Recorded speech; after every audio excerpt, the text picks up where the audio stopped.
안녕하십니까. 예, 저는 미만성 갑상선 질환에 대해서 리뷰해 보았습니다. 먼저 미만성 갑상선 질환에 대해서 보겠습니다. 갑상선을 미만성으로 침범하는 질환으로서 크게 염증성 각종 갑상선 염증성 질환, 그리고 그레이브스병, 그리고 다결절성 갑상선 정대로 나누어 볼 수 있겠습니다. 미만성 갑상선 질환에서의 초음파 소견은 대체적으로 좀 비특이적인 소견이 많기 때문에 주로 이용되는 경우는 크기 및 혈류 분포로서 치료에 잘 반응하는지를 평가를 하는 데 이용하고, 이 비균질환 에코가 많은데 이 안에서 여러 가지 결절이 있는데 이 중에 의심스러운 모양의 흙을 발견해서 조직 검사를 통해서 그 중에 암을 감별해내는데 초음파가 주로 쓰이고 있습니다. 진행하기 전에 먼저 갑상선 초음파 검사의 체크 포인트에 대해서 한번 보겠습니다. 일단 갑상선 초음파를 이용해서 갑상선 종대의 유무를 확인을 하고, 그래서 부피를 측정을 하고, 갑상선 실질의 에코 변화가 있는지를 먼저 확인을 해야 되겠습니다.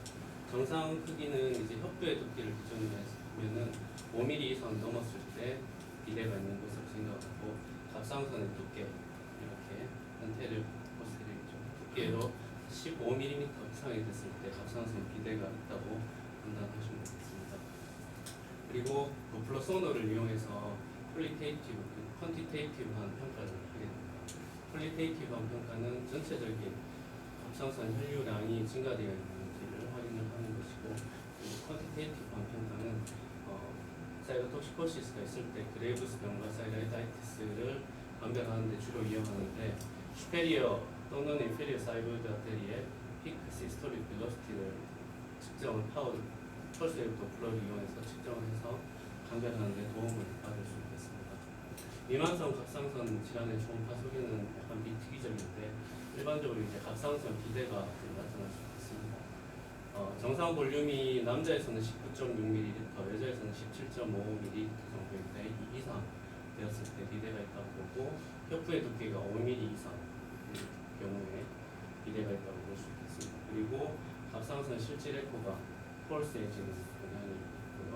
바스큘라리티는 좀 비특이적인 경우가 많습니다. 질환에 따라서 다양한 소견을 나타낼 수 있겠고, 림프절 비대 소견이 있는지를 통해서 어떤 염증성 질환과 다른 기능성 질환에 대해서 판별하는 데 도움을 받을 수 있겠습니다. 먼저 살펴볼 질환들은 그레이브스병과 하시모토 갑상선염, 보통성 갑상선염, 아급성 갑상선염, 급성 감염 갑상선염, 리넬 갑상선염, 그리고 다결절성 갑상선 정대에 대해서 각각 살펴보도록 하겠습니다. 먼저 그레이브스병 대해서 보겠습니다.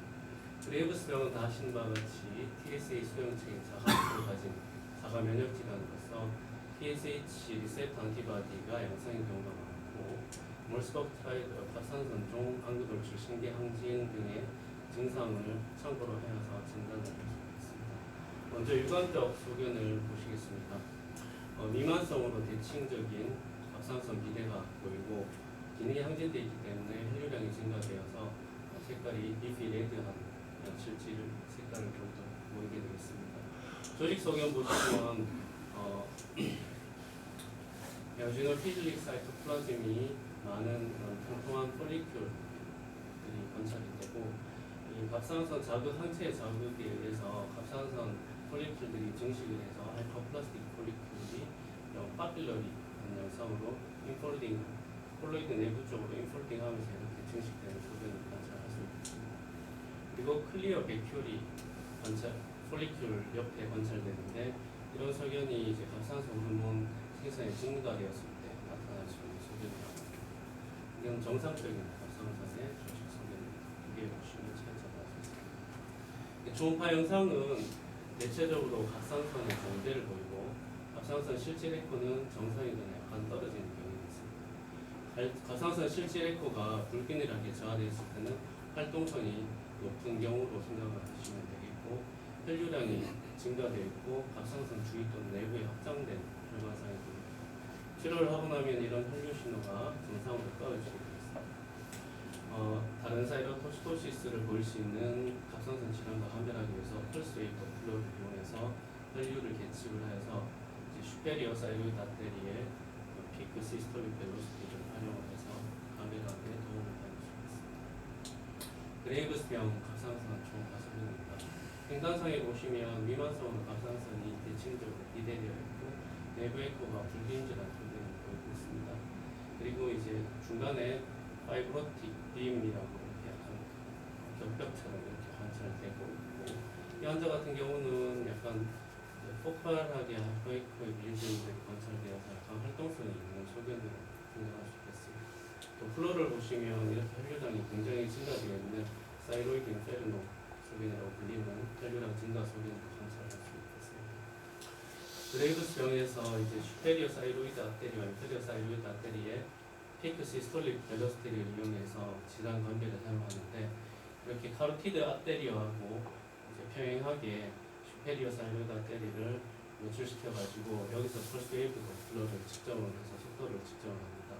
논문에 보면 컷오프 밸류를 한 41.3cm/s를 기준으로 해서 이거보다 증가되어 있으면 그레이브스병, 감소되어 있으면 페이니스 사이로이디티스 같은 디퓨즈 사이로이디티스에 의한 갑상선 중독증으로 생각을 해볼 수 있습니다. 또 인페리어 사이로이드 아테리에서도 프로티크 시스톨릭 벨로시티를 이용해서 측정할 수 있겠습니다. 비슷하게 컷오프 밸류는 40cm/s를 기준으로 그레이브스병과 함정을 볼 수 있겠습니다.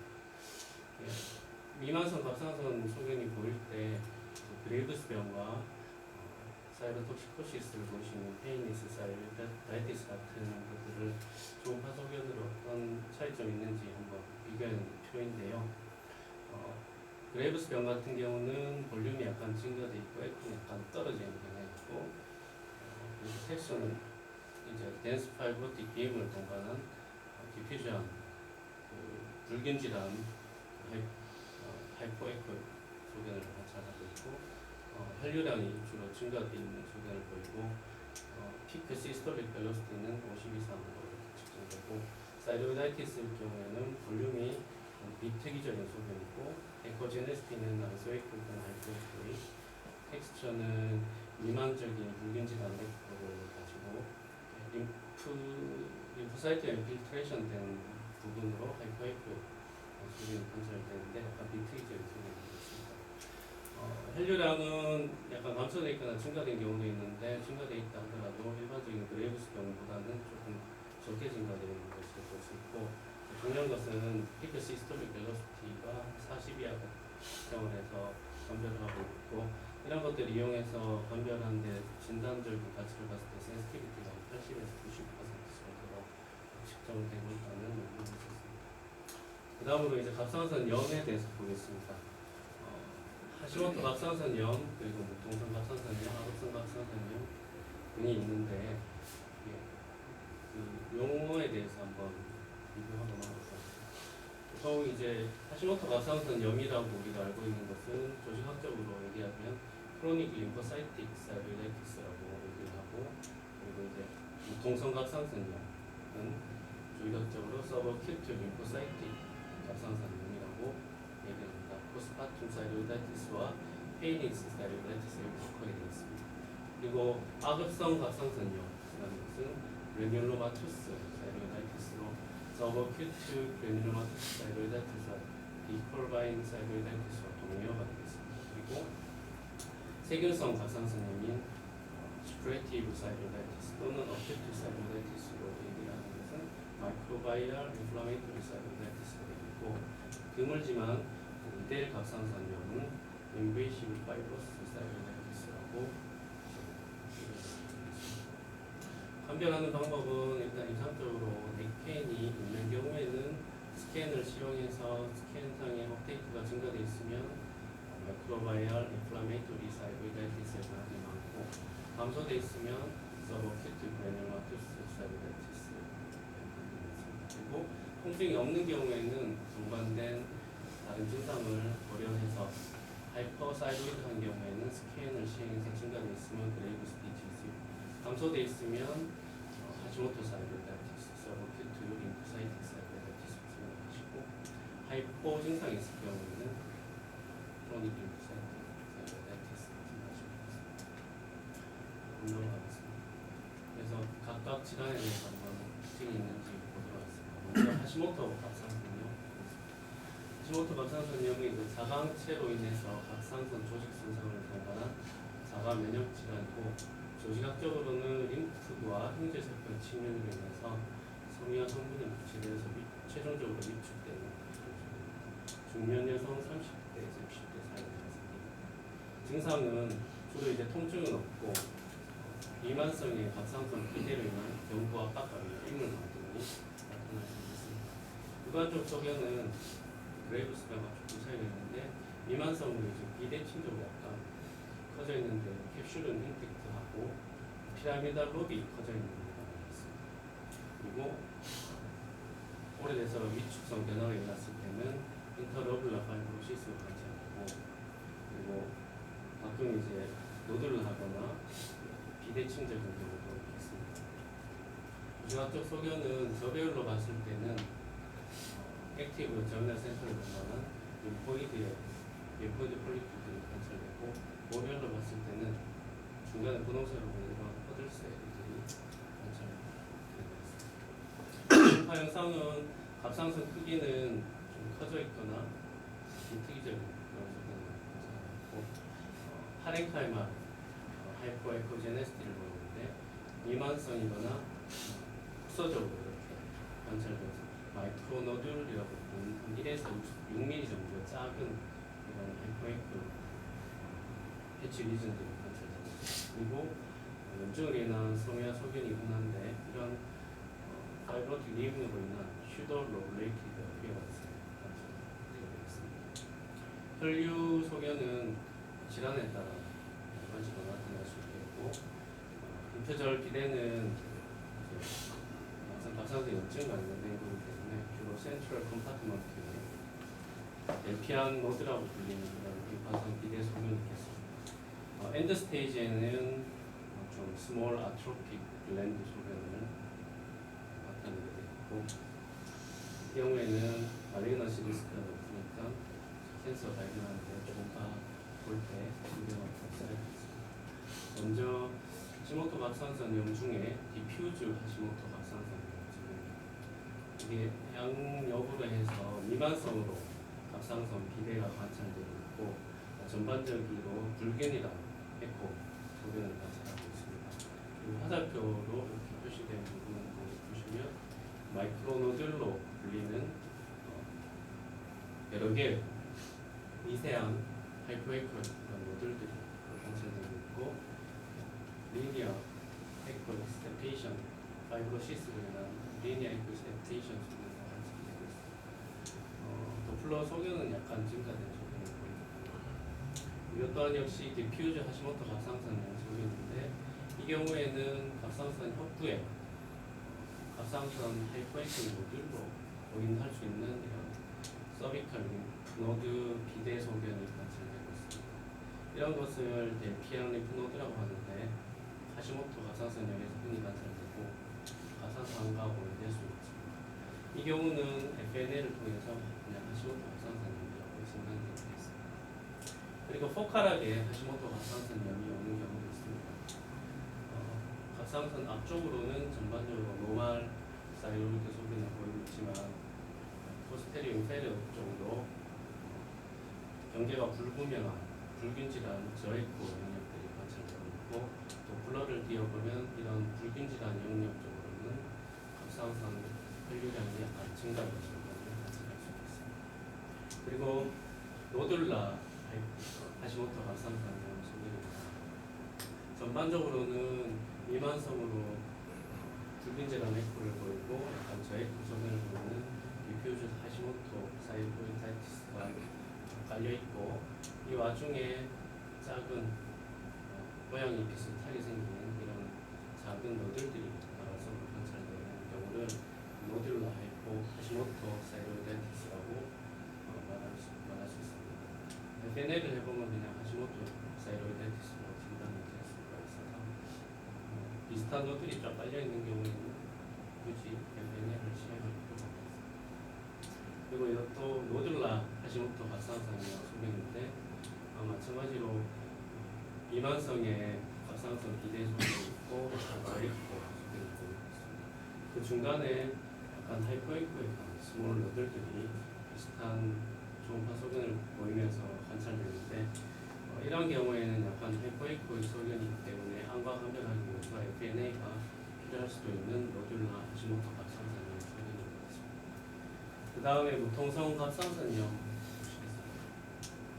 무통성 갑상선염은 비전형적인 갑상선염으로 일시적인 갑상선 중독 증상이 있습니다. 원인은 명확치 않으나 안티-TG 안티바디와 TPO 안티바디가 양성인 경우가 많아서 기초적으로 하시모토 갑상선염이 깔려있는 것으로 생각하고 있습니다. 초반에는 약간 갑상선 중독 증상이 있다가 이내 정상으로 돌아옵니다. 한 50에서 60% 정도에서 갑상선 중대가 발견되고 그레이브스병 환자에서도 동성 갑상선염이 있을 수 있기 때문에 그레이브스병 환자로 진단된 분이라도 갑상선 중독증 소견이 보일 경우에는 동성 갑상선염도 감별 진단의 염두에 두어야 하겠습니다. 초음파 소견은 경계가 뚜렷하지 않은 저해코 영역이 산재성 또는 미만성으로 발견되는 비특이적인 그런 소견입니다.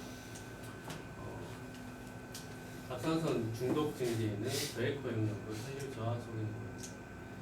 이 경우는 갑상선 비대 소견은 없지만 전반적으로 약간 갑상선 에코가 좀 떨어져 있고 도플러를 봤을 때 혈류량이 많이 떨어져 있고 갑상선 중독증을 보이는 환자였습니다.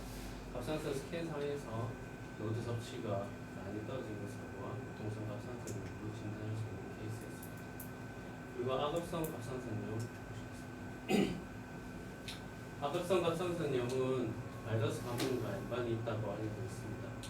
이로 인해서 갑상선 욕구가 파괴되면서 갑상선 호르몬이 혈류로 급격하게 누출돼서 기능 항진 증상이 나타납니다.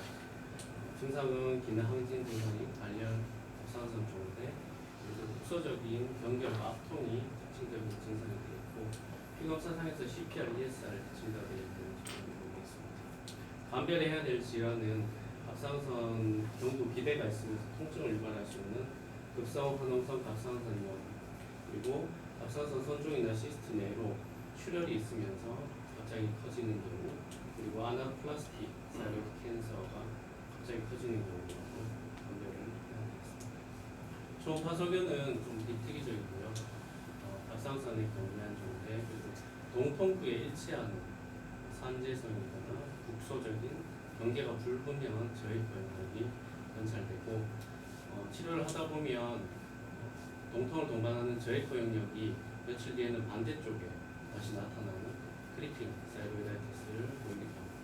급상기에는 저해코 영역의 혈류 저하가 보이고 회복기에도 저해코 영역이 뒤늦게 회복되어서 임상 증상의 호전보다는 초음파 소견이 좀 더 천천히 회복되는 그런 소견이 보이고 있습니다. 회복기에 갑상선의 전반적인 섬유화 소견이 나타나거나 갑상선 부피를 감소한다면 영구적으로 갑상선 기능 저하증이 발생할 수 있는 우려가 있으므로 갑상선 기능 검사를 잘 추적하지 않겠습니다. 산성 초음파를 병의 경과 관찰에 이용을 해볼 수도 있겠는데요. 전반적으로 다른 갑상선 염 질환에 비해서 그런 스티프니스가 많이 증가되어 있어서 악성 갑상선염 때 산성 초음파를 이용해 볼 수 있겠습니다. 조직학적 소견은 갑상선 폴리클 사이로 포린바디 자연슬이 발생됩니다. 이 환자 같은 경우는 횡단상에서는 위협에서는 정상적인 갑상선 소견을 보이고 있습니다. 좌엽에서 동통과 일치하는 부분에 경계가 불명확하고 불균이란 저해코 영역이 관찰되고 있습니다. 이제 뭐 그렇게 돌리면 안 돼. 요 이제 뭐 간이할 때 이렇게 돌리거든. 이래 돌리지 말고.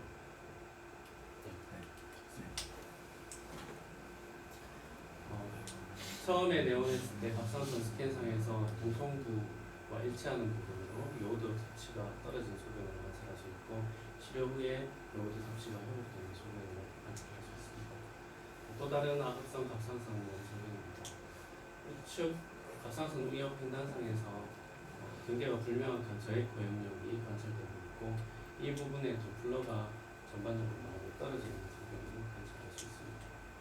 그리고 갑상선 좌엽에서는 정상적인 갑상선 소견을 보여서 악성 갑상선염으로 진단할 이 경우는 갑상선의 전반적으로 미만성 기후소견과 불균질한 에코 그리고 갑상선 도플러 혈류량 저하 소견이 관찰되어 있습니다. 아급성 갑상선염으로 진단되었고 스테로이드 치료 후에 정상적인 갑상선 실질 에코를 회복하는 진단을 관찰할 수 있습니다. 그 다음으로 급성 감염성 갑상선염 보시겠습니다. 급성 감염성 갑상선염은 매우 드문 질환이고 미만성 혹은 국소적으로 갑상선을 침범하게 됩니다. 보통 이제 피부 발적을 동반하는 통증을 띠는 종창이 정경부에 나타나게 있습니다. 피부 소견을 보면 이렇게 발적과 이렇게 부종이 동반한 갑상선염이 이렇게 나타나는 식으로 나타날 수 있고 원인은 피리폼 사이너스 피스툴라에 의한 세균 감염에 의해서 잘 발생한다고 알려져 있고 네 번째 브라키아 클레프트 어노멀리가도 연관이 있다고 했습니다. 피리폼 사이너스 피스툴라가 이제 왼쪽으로 주로 잘 생겨서 주로 이제 좌측으로 이렇게 고발하는 식으로 되겠습니다. 병원균의 이제 혈행성, 림프절성 전파 외에도 주위 조직으로 이렇게 갑상선관에 남아 있는 염증이 직접적으로 파급되어서 생길 수도 있습니다. 확정 진단을 하기 위해서는 용해 증명을 해야 되고 원인균을 분류해야 되고 그리고 동반된 피리폼 사이너스 피스툴라 같은 것들을 확인해 보아야 되겠습니다. 초음파 영상은 여성들이 좀 비특이적인데 동통을 동반하는 부위에서 주위 조직으로 경계가 뚜렷하지 않은 저에코 영역이 농양이 형성되었을 때 관찰될 수 있고 갑상선 외부로 경부 공화 직염을 같이 나타내서 피부 조직에 종창을 같이 보이는 경우에 의심해 볼 수 있겠습니다. 이 경우는 갑상선 왼쪽으로 주로 생기는데 경계가 불분명한 irregular이세요. 저에코 영역들이 관찰되고 있고 CT상에서도 경계가 불분명한 low density lesion이 관찰되면서 갑상선 주위로 피부 종창 소견도 같이 관찰되고 있습니다. 에스파고그램을 하여서 피리폼 사이너스 피스툴라가 진단이 되어서 화학적 결찰술을 시행하여서 치료했는 케이스가 되겠습니다. 마찬가지로 갑상선 레프트 왼쪽 롭에 경계가 불분명한 저에코 영역이 관찰되고 있는 감염성 갑상선으로 소개가 되겠습니다. 그리고 아주 드문 갑상선인데 리델 갑상선염이 있습니다. 매우 드문 질환이고 50대 여성에서 주로 관찰되고 있습니다. 이 경우는 갑상선의 국소적인 그런 파괴뿐만 아니라 갑상선 주위 조직 구조물에도 섬유화 염증성 변화가 진행이 되어서 증상이 나타납니다. 마치 갑상선 네오플라즘이 안에 있는 경우에 이렇게 마스킹 될 수도 있고 또는 아나플라스틱 갑상선 암과 비슷한 양상을 보일 수도 있습니다. 진단을 위해서는 수술적인 제거를 하여서 세포 병리학적인 그런 검사를 해야지 정확하게 진단을 할 수 있는 질환이 되겠습니다. 원인은 아직 불명확한데요. 주로 오토이뮤 디지즈와 연관이 있다고 알려져 있습니다.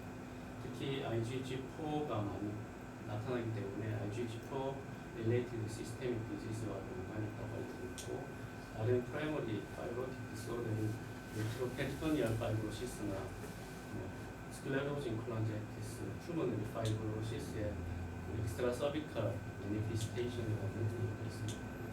좀 저절로 이제 양호한 예후를 보이는 셀프 리미티드 디지즈인데 주로 이제 모비디티는 디스파지아, 디스니아 등을 볼 수 있고 갑상선 기능 저하증이 30%에서 나타났습니다. 파이브로틱 인베이전이 주위 조직으로 직접적으로 침범해서 리커런트 라린지안 러브의 마비나 하이포파라사이로디즘도 나타날 수 있겠습니다. 서비컬 림파데노패시는 없는 경우가 많고 클리니컬하게 아나플라스틱 캔서와 오인될 수 있으므로 정확한 진단을 해야 되겠습니다. IgG4 레벨이 95% 이상 나타나게 되어서 IgG4 related systemic disease로 생각할 수 있겠습니다. 초음파 소견은 좀 균질한 저에코 영역이 나타나고 갑상선 외 밖으로도 침범을 하기 때문에 갑상선 글랜드 이제 캡슐이 좀 흐려지는 소견이 되고 주위 조직으로 해서 직접적으로 침범하는 그런 소견도 관찰되어 있습니다. 섬유화 소견으로 인해서 FNA상에서는 inadequate 결과가 나오는 경우가 많고 정확한 진단을 위해서는 수술적 재건을 해서 진단하는 것이 꼭 필요하겠습니다.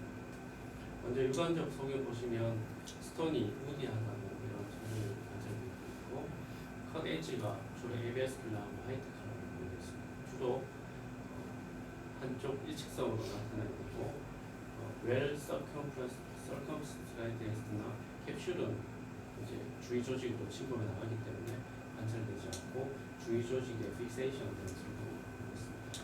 현미경적으로는 익스텐시브한 하이라이트 파이브로시스가 관찰되고 갑상선 폴리큘들은 거의 관찰되지 않고 있습니다. 크로닉 인플라메이션 침범 소견이 있고 스켈레탈 머슬이 조직 소견에서 다이렉트하게 인베이션 되는 소견도 관찰할 수 있습니다. 초음파 소견은 대칭적으로 비례된 미만성의 저액고 갑상선 소견이 이렇게 주로 관찰되고 있고 CT를 찍어보면 카로티드 앞대리를 이렇게 둘러싸고 있는 그런 파이브로스한 서브티슈 매스가 관찰되고 있고 이 소견도 카로티드 앞대리를 둘러싸고 있는 서브티슈 매스 소견 그리고 림프노드를 둘러싸고 있는 서브티슈 매스 소견이 관찰되는 것으로서 의심을 해볼 수 있습니다. 마지막으로 다결절성 갑상선 중태에 대해서 보겠습니다. 미만성으로 비대칭적으로 갑상선 비대가 나타나는 경우에 가장 흔한 원인이 되겠습니다. 여성 35세에서 50세 잘 나타나고요. 두 가지 포인트입니다. 폴로이드 멀티노듈라 보이터 그리고 아데노마투스 멀티노듈라 보이터가 흔합니다. 주로 이제 미만성으로 갑상선 비대가 보이면서 갑상선 내부로 다발성의 비슷한 모양의 결절들이 쭉 관찰되고 그 사이로 정상적인 갑상선 실질이 관찰되지 않은 경우에 진단할 수 있습니다. 먼저 왼쪽 두 사진 보시면 폴로이드 멀티노듈라 보이트 사진입니다. 폴로이드를 가진 하이퍼에코익한 결절들이 빽빽하게 관찰되고 있고 그 사이로 정상적인 갑상선 실질은 잘 관찰되지 않는 폴로이드 멀티노듈라 보이트 소견이고 이거는 아데노마투스 멀티노듈라 보이트 소견입니다. 폴로이드 소견은 없고 약간 하이퍼에코익한 비슷한 양상의 결절들이 자발성으로 전체적으로 쭉 퍼져 있는 소견을 보면 아데노마투스 멀티노듈라 보이트 소견이고 이런 경우에는 이런 노들들이 많이 있더라도 FNA를 굳이 하실 필요가 없습니다. 이러한 멀티노듈라 노들들은 다양한 디제너레이션을 나타내서 다양한 초음파 소견을 보일 수 있습니다. 시스틱 디제너레이션 하게 되면 이렇게 내부로 어네이코익한 소견들이 나타날 수 있고 내부로 헤모리직 또는 인펙션이 생기면은 시스트 내부로 움직이는 내부의 또는 겹벽 소견들이 관찰되고 있습니다. 콜로이달 디제너레이션은 커미테일 아티팩트가 관찰되고 그리고 이제 디스트로픽 칼시피케이션도 나타날 수 있습니다. 그리고 이제 폴리큘라 하이퍼플라지아로 인한 혈관 압박에 의해서 포칼한 이스케미아가 나타나서 국소적으로 네크로시스 소견도 관찰할 수 있습니다. 이러한 디제너레이션 소견 가운데서도 갑상선 암이 숨어 있을 수 있기 때문에 초음파를 보실 때 갑상선 내부에 아데노시가 의심되는 결절이 있는지 잘 확인하면서 초음파를 시행해야 되겠습니다. 전반적인 미만성 갑상선 질환의 초음파 소견은 좀 비특이적인 경우가 많았는데 특히 관찰을 할 때 아데노시가 숨어 있는 부분은 그런 데 신경 쓰면서 초음파를 시행해야 되겠습니다. 감사합니다. 백현 선생님 강의를 굉장히 준비를 많이 했는데 이제 좀 나는 어째 지적을 자꾸 하니까 첫째 문제점이 뭐냐면 너무 강의가 모노토너스예요. 강의는 재밌지만 청중은 잠을 깊은 수면에 빠져들어가게 합니다. 그렇게 말씀을 할 때 전부 다 읽으려고 생각을 하지 말고 중요한 포인트만 강조해가지고 이야기를 하십시오. 그냥 줄줄 읽으면 안 돼요. 응? 두 번째 문제점은 글자는 아주 글자에 오자는 뭐 어쩔 수 없지만 글자가 끊겨지는 거 별로 안 좋아요. 폴리큐를 하다 폴리큐 나오고 뒤에 라가 나오면 밑에서 보는 사람이 좀 눈이 피곤해져요. 예.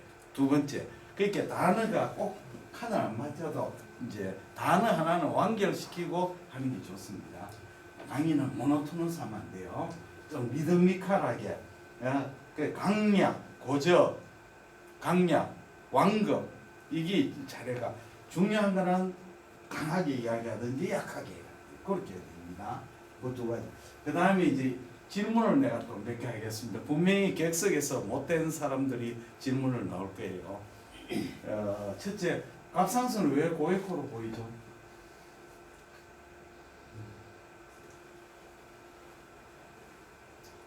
왜 고에코?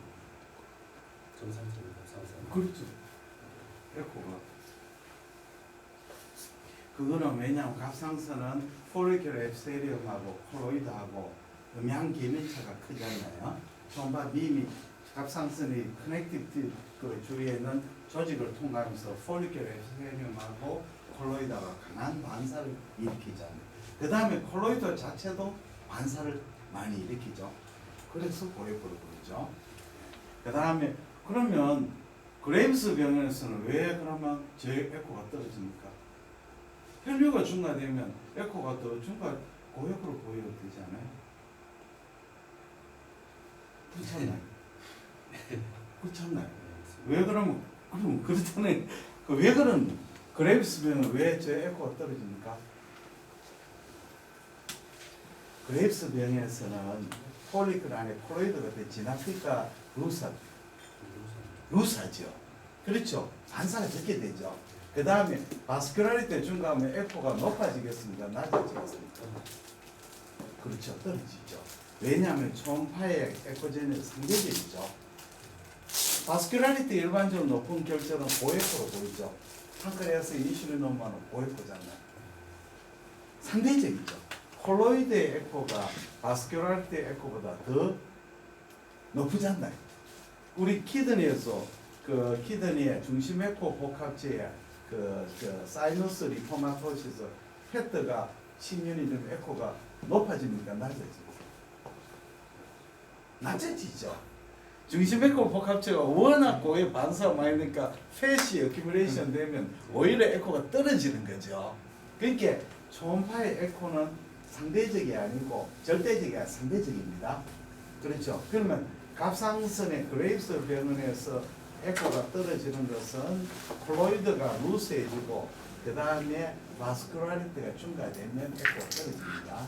그 다음에 자 그러면 우리가 그 하시모토 갑상선에서 에코가 떨어지는 작은 그 슈도 노즐은 그게 조직을 찔러 보면 뭐가 나오겠습니까?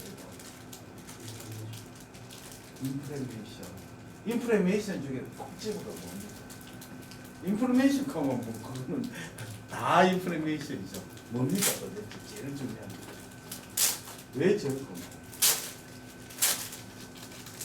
제일 중요한 건 림포사이트가 침몰될 때 저미날 센터를 만들어요. 아까 저미날 센터 안 나왔으니까 저미날 센터하고 그 주위에는 폴리클은 왜 되어 있습니까?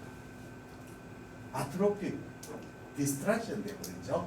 콜로이드가 폴리클 여포 구조가 파괴되고 그 전부 다 저미날 센터가 생기고 림포사이트 침몰이죠. 그 다음에 파이브로시스가 생기죠. 파이브로시스 생기면 사이로이드에서 하시모토에서 에코가 올라갑니까? 내려갑니까? 내려가죠.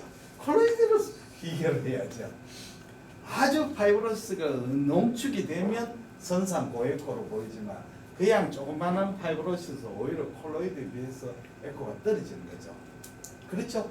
그러면 사이로이드에서 하시모토에서 저에코 부분은 무엇이냐 하면 폴리클이 디스트랙션 되고 저미날 센터와 폴리클이 디스트랙션 저미날 센터 플러스 파이브로시스죠.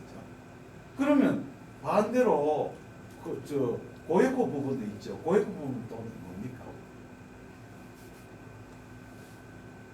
고에코 부분은 사이로이드의 하시모토에서 하시모토가 이 폴리클이 디제네이션을 일으킵니다. 디제네이션가 거기는 마크로 폴리클이 되고 콜로이드가 아주 럽처도 되기도 하고 콜로이드가 또는 그 안에 있는 콜로이드가 댄스 펑션을 못하게 됩니다. 그러니까 우리가 콜로이드가 폴리클에 액티브하면 콜로이드가 루스하고 이 아트로픽 폴리클이 되면 콜로이드가 덴스해져. 좋습니다. 그러니까 화이트 나이트라고 하죠. 화이트 뭐 백색의 기사랄까요. 그러니까 흰 결절들은 전부 사이렌 결절은 대부분 다 그 디스팡션 결절들이 이거는 대부분 말려지가 아니죠. 이해가 되셨죠? 그렇게 분명히 물을 사람 또 묻는 사람이 있습니다. 그러면 그 하시모토 갑상선 아까 그걸 써놨는데 하시모토 갑상선하고 파피룰 캔서하고 그 관계가 있습니까? 하시모토 갑상선염이 파피룰 캔서를 많이 생깁니까? 통계적으로 좀 많이 알고 있습니다. 옛날에는 그렇게 생겼는데 지금은 부정됐습니다. 그러니까 하시모토 갑상선염 파피룰 캔서 많이 생긴다 하는 말은 지금은 부정됐습니다. 요번에 강원철 선생님 강의에서 이야기하더라고요. 파피룰 캔서가 옛날 우리는 그래 배웠거든요. 하시모토 갑상선염은 파피룰 캔서가 많이 생긴다. 아니 관계없다. 코릴레이션이 없다. 그렇게 이야기를 하거든요.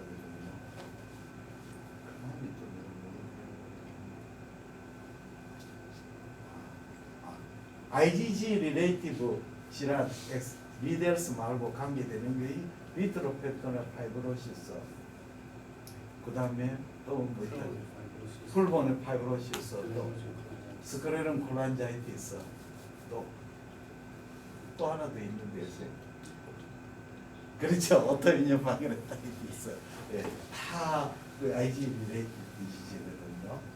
그렇게 그 다음에 또 그렇게 조금 더 이상했습니다. 분명히 묻는 사람도 있습니다. 잘하셨습니다.